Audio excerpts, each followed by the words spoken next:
ஓம் முருகா போற்றி, கந்தா போற்றி, கடம்பா போற்றி, கதிர்வேலா போற்றி, அறுவடை வீடு கொண்ட முருகப்பெருமானே போற்றி போற்றி. வரும் 25ஆம் தேதி அன்று வெற்றிகரமாக நீ நினைத்த காரியமெல்லாம் நல்ல விதமாக நடக்கப் போகிறது. இந்த முருகப்பெருமான் சொல்வதை கேள், ஆனந்த கண்ணீர் விடுவாய். நல்ல மனம் கொண்டவர்கள் என்றுமே தோற்பதில்லை.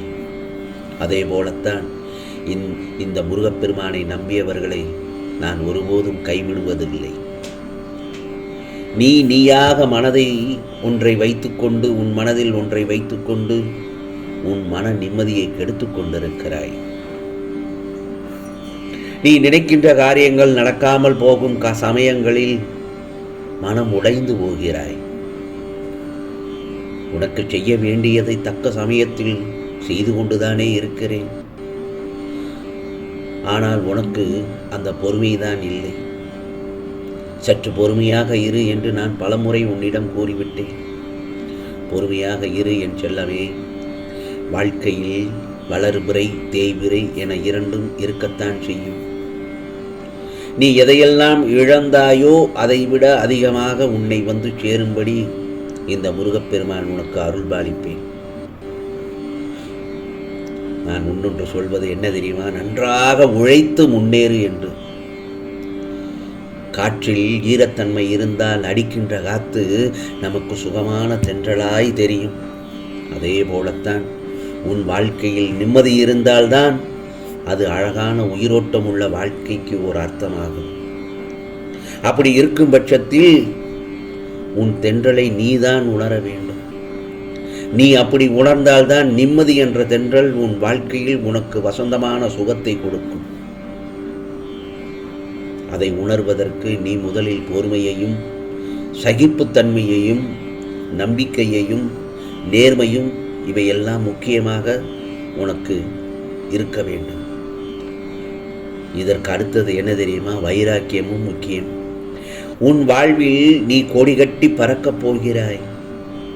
உரிய நேரத்தில் உரியதை உனக்கு இந்த முருகப்பெருமான் பரிசாக அளிப்பேன். நிரந்தரமான வெற்றி என்றும் உழைப்பால் மட்டுமே பெற முடியும். புரிகிறதா? அதிர்ஷ்டத்தை நம்பி அல்ல. உன் மனம் ஒன்றே உன்னை வீழ்த்தக்கூடிய ஒரே ஆயுதம்.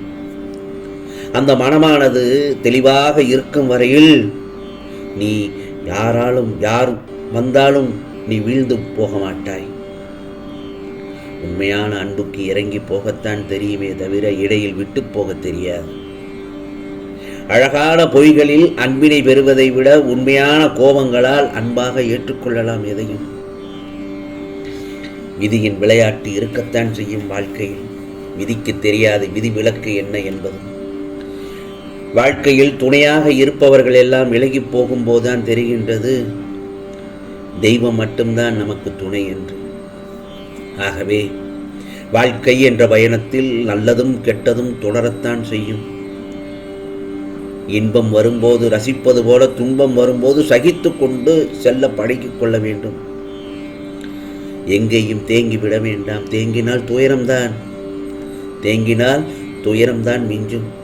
ஆகவே நான் சொல்வது என்ன தெரியுமா? நிற்காமல் ஓடு, நதியாக வளைந்து நெளிந்து ஓடு. இன்றைய பொழுதை வைத்து எதையும் தீர்மானித்து விடாதே. ஏனென்றால் காலமும் நேரமும் எந்நேரமும் மாறக்கூடும் என்பதை மறந்து விடாதே. நீ நினைப்பதெல்லாம் நல்லதாகவே இருக்கட்டும். உன் மனம் மகிழும்படி மங்கள செய்தி உன்னை தேடி வரத்தான் போகிறது. கவலைப்படாதே. இதுவரை நீ நேர்முகமாகவும் மறைமுகமாகவும் நீ பட்டது எல்லாம் போதும். காலத்தின் கட்டாயம் உனது கர்ம பலன்களை அனுபவித்து அதிலிருந்து பல காலங்களை நீ அனுபவிக்க வேண்டிய சூழ்நிலையில் உள்ள தள்ளப்பட்டாய். ஆனால் இப்போது இதிலிருந்து உன்னை முழுவதுமாக விடுவித்து விட்டேன். இந்த முருகப்பெருமான், கவலைப்படாதே. இனி நீ மகிழ்ச்சியாகத்தான் வாழப்போகிறாய். வாழ்க்கையில் ஏற்றம் பெறப்போகிறாய். அனைத்திலும் வெற்றி பெறப்போகிறாய். நான் உன்னுடன் இருக்கும்போது வீணாக அழக்கூடாது. அழுததெல்லாம் போதும். எவரவர் தூற்றினாரோ அவர் உன்னை பார்த்து பொறாமை கொள்ளும் காலமும் வரப்போகிறது.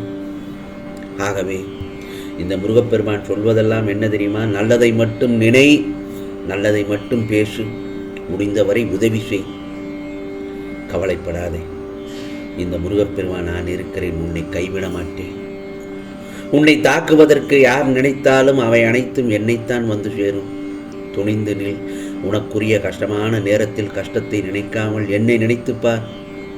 முருகா முருகா என்று என்னை நினைத்தால் அந்த கஷ்டமே தெரியாமல் நான் உன்னை அந்த கஷ்டத்திலிருந்து வெளியில் கொண்டு வந்து விடுவேன். நீ ஆனந்தமாய் அனுபவிக்கும் காலம் இதோ வந்துவிட்டது. மனதில் எதையோ நினைத்து வேதனையில் இருக்கிறாய், அது எனக்கு நன்றாக தெரிகிறது. வேதனை தீர்ந்து உனக்கான மகிழ்ச்சி காலங்கள் வரப்போகிறது. உன் கஷ்டங்களை எல்லாம் என்மேல், உன் பாரத்தை எல்லாம் என்மேல் போட்டுவிட்டு நிம்மதியாக இரு. நீ என்னிடம் வைத்த கோரிக்கையை எப்போது நிறைவேற்ற வேண்டும் என்ற சிந்தனையில்தான் உள்ளேன். விரைவில் உன் எண்ணங்கள் எல்லாம் பூர்த்தியாகிவிடும் என்று நிச்சயமாக எனது அருள் உனக்கு உண்டு. உன் வளர்ச்சியை பற்றியும் சிந்திக்க, அதை பற்றுமே மட்டுமே சிந்தித்து பார். கவலைப்பட்டதெல்லாம் போதும்.